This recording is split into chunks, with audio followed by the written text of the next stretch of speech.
આજે જે સિરીઝની શરૂઆતમાં સંકેતો છે ગ્લોબલ સેટઅપ પર સૌથી પહેલાં તો વ્યૂ લઈએ મહેશજી, કારણ કે ત્યાં જ મેજર ડેવલપમેન્ટ જોઈ રહ્યા છે. જે ટ્રમ્પ ટેરિફ ફરી જે એમના દ્વારા જાહેરાત કરવામાં આવી છે, 4 માર્ચથી ચીન પર વધુ 10% ટેરિફ લગાવવાની જાહેરાત કરી છે.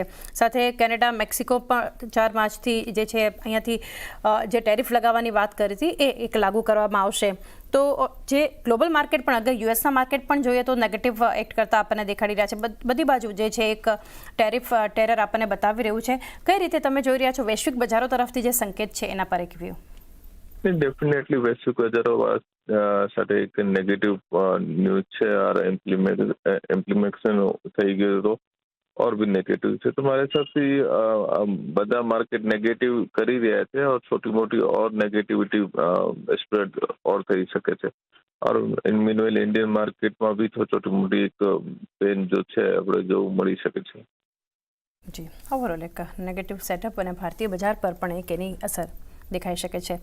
એફઆઈએસ અને ડીઆઈએસના ફિગર્સ પણ જોઈ લઈએ મહેશજી, તો 557 કરોડ કેશમાં વેચ્યા છે એફઆઈએસે. નાનો એવો પરંતુ એક સેલિંગ તો હજુ ચાલુ છે જ. ડીઆઈએસ મજબૂત ખરીદદારી બતાવી રહ્યા છે, 1727 કરોડ કેશમાં ખરીદ્યા છે ગઈકાલે. તો અને સાથે જોઈએ ઇન્ડેક્સમાં 953 કરોડની ખરીદદારી છે, તો સ્ટોકમાં આપણે જોઈ રહ્યા છીએ કે 5460 કરોડ એક મોટો ખરીદદારીને એક મંથલી એક્સપાયરીને એક ધ્યાનમાં રાખી કઈ રીતે ફિગર્સ જોઈ રહ્યા છો એફઆઈએસ અને ડીઆઈએસના? एफआई ना फिगर्स तो कंटिन्यू सेल नहीं છે. बीच में एक छोटी सेलिंग कम થઈ રહી છે, બાકી ઓવરઓલ તો સેલ ના ફિગર જ છે.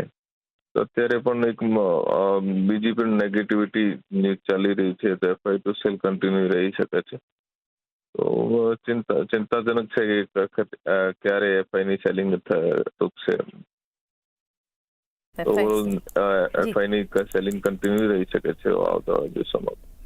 આવતા દિવસોમાં પણ એફઆઈએસ વેચવાલી સતત આગળ આપણને બજાર પર બતાવી શકે છે. નિફ્ટી માટે હવે સ્ટ્રેટેજી બનાવીએ જે 22,545ના લેવલ પર મહેશી સ્પોર્ટમાં આપણને એક ક્લોઝિંગ અને એક્સપાયરી જે રીતે આપણને જોવા મળી છે, ત્યાં કોલ રાઇટર્સનો ઝોન જોઈએ તો 22,600 પર, ત્યારબાદ 700ની સ્ટ્રાઇક અને 22,800 ઉપર.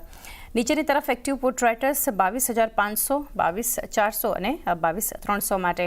તો હવે કઈ રીતે સિરીઝ તમે જોઈ રહ્યા છો નિફ્ટી માટે?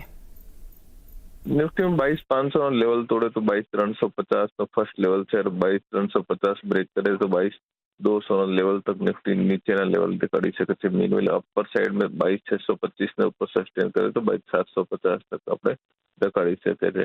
मीनवेल આજે ના ચાન્सेस નેગેટિવ ના જ્યાદા છે. જે નિફ્ટી માટેનો એક વ્યૂ જે બનતો દેખાડી રહ્યો છે.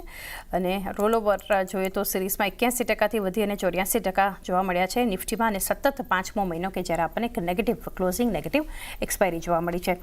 નિફ્ટી બેંકની હવે સ્ટ્રેટેજી બનાવીએ મહેશજી, તો 48,743ના લેવલ્સ આપણને જોવા મળ્યા હતા, જ્યાં એક્ટિવ કોલ રાઇટર્સ હતા 48,800, 49,000 અને 49,500ની સ્ટ્રાઇક પર.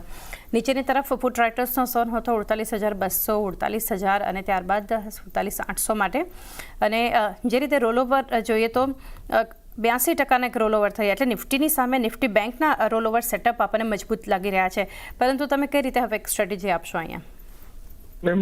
બેંક નિફ્ટીમાં એક આરબીઆઈના સ્ટેપ જો છે, બધી બેંક્સમાં એક કોન્ફિડન્સ આપી રહ્યો છે, બટ સેટઅપ નેગેટિવ છે. તો એક અત્યારે 48,600 ને કરીબ સપોર્ટ બની રહ્યો છે. 48,600 બ્રેક કરે તો પછી 48,400, 48,200 દેખાડી શકે છે. મીનવેલ અપર સાઇડમાં 48,800 મેન્ટેન કરે તો 49,200 તકના લેવલ પાછા બેંક નિફ્ટીમાં આપણે જોઈ શકીએ છીએ. ઓકે, તો એક વ્યૂ આગળ એક નિફ્ટી બેંક માટે બનતું જોઈ રહ્યા છે. તો સ્ટોક સ્પેસિફિક એક્શન જાણીએ મહેશજી, હવે તમારા રેકમેન્ડેશન્સ ક્યાં રહેશે?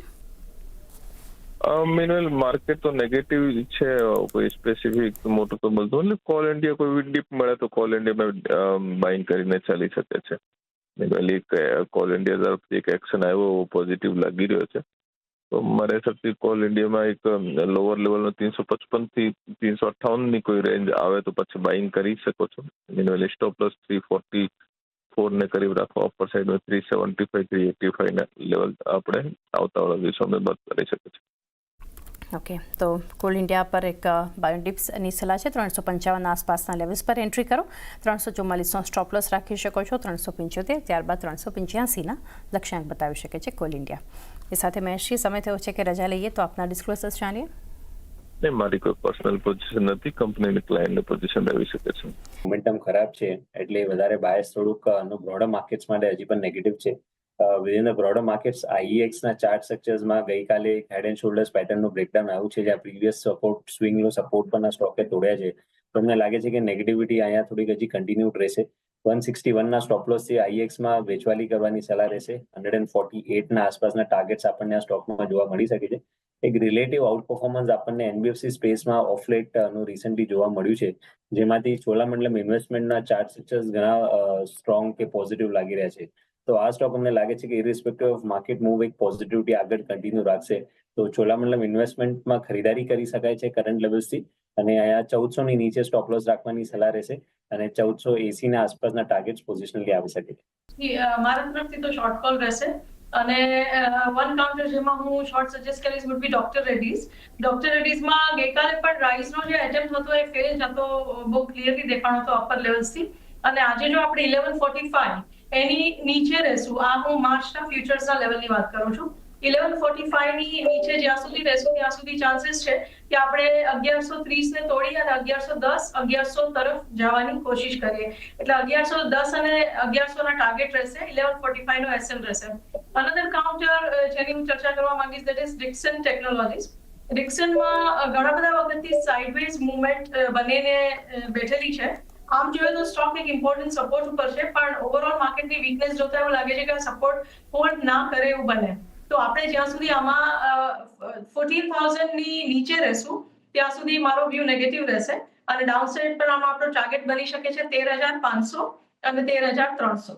સ્ટોક રહેશે, અને બંને સ્ટોક બાય સાઇડની સલાહ રહેશે. બંને જ ફિનાન્સ બેઝ કંપની છે. એક છે ચોલામંડલ હોલ્ડિંગ અને એક છે SRF. ચોલામંડલ હોલ્ડિંગમાં અગર આપણે જોવા જઈએ તો રિસેન્ટલી સારું એવું પુશ આપણને બંધુ જોવા મળ્યું હતું. લોઅર એન્ડ પર કન્સોલિડેશન થયા બાદ આપણને એક સારું એવું પુશ બંધુ જોવા મળી રહ્યું છે. તો અહીંયા આપણે એક્સપેક્ટ કરી શકાય કે જે રીતના મોમેન્ટમ આવી રહી છે એ રીતના ઉપરની સાઈડ પર આપણને 1700 સુધીના લેવલ્સ બનતા જોવા મળી શકે છે, જ્યાં 1600ની આસપાસના લેવલ સ્ટ્રોંગ સપોર્ટની જેમ કામ કરતા જોવા મળી શકે છે. તો ચોલામંડલમ ફાઇનાન્સ હોલ્ડિંગ મારી પહેલી રિકમેન્ડેશન રહેશે બાય કરવાની સલાહ. સેકન્ડ જે છે એ છે SRF. SRFમાં આપણે જોયું હતું કે જે રીતના આપણને મોમેન્ટમ આવતી જોવા મળી રહી છે, કેમિકલ સ્ટોક છે અને સારા એવા લેવલ્સથી આપણને પુશ આવતું જોવા મળી રહ્યું છે હાયર એન્ડ પર. તો એક ડાઉનવર્ડ મૂવિંગ ટ્રેન્ડ લાઇનનું બ્રેકઆઉટ આપણને યસ્ટરડે સેશનમાં કન્ફર્મ થતું જોવા મળ્યું, અને ત્યારથી આપણને ફરીથી એક પોઝિટિવ સાઇડની ડિરેક્શન બનતી જોવા મળી રહી છે. આજનું ઓપન આપણને ક્યાંક ને ક્યાંક થોડું પ્રેશર સાથે થતું જોવા મળી રહ્યું છે, પરંતુ ક્યાંક ને ક્યાંક અહીંયા પણ એક પોઝિટિવિટીની ચાન્સીસ આપણને બનતા જોવા મળી શકે છે. નીચેમાં 2800ની લેવલ સુધીના તમે સ્ટોપ લોસ મેન્ટેન કરી શકો છો. ઉપર 2875 સુધીના ટાર્ગેટ તમને SRFમાં રાખવાની સલાહ રહેશે. થર્ડ કાઉન્ટર જે છે એ છે શ્રીરામ ફાઇનાન્સ. શ્રીરામ ફાઇનાન્સમાં પણ આપણને બાય કરીને ચાલવાની સલાહ રહેશે. અહીંયા પણ આપણે જોઈએ તો સારા લેવલ્સથી આપણને પુશ આવતું જોવા મળ્યું છે. નીચેની સાઈડ પર rounding bottom sort of formation form કરી રહ્યું છે, અને જે રીતના આપણને વોલ્યુમ સાથે મુવમેન્ટ બનતી જોવા મળી રહી છે એ રીતના જોતા લાગી રહ્યું છે કે આવતા દિવસોમાં આપણને અહીંયા તેજી કન્ટિન્યુ થતી જોવા મળી શકે. અહીંયા તમને સલાહ રહેશે 590ની આસપાસનો સ્ટોપ લોસ મેન્ટેન કરો, અને ઉપરમાં 650 આસપાસના ટાર્ગેટ માટે તમે શ્રીરામ ફાઇનાન્સને પણ બાય કરીને ચાલી શકો છો.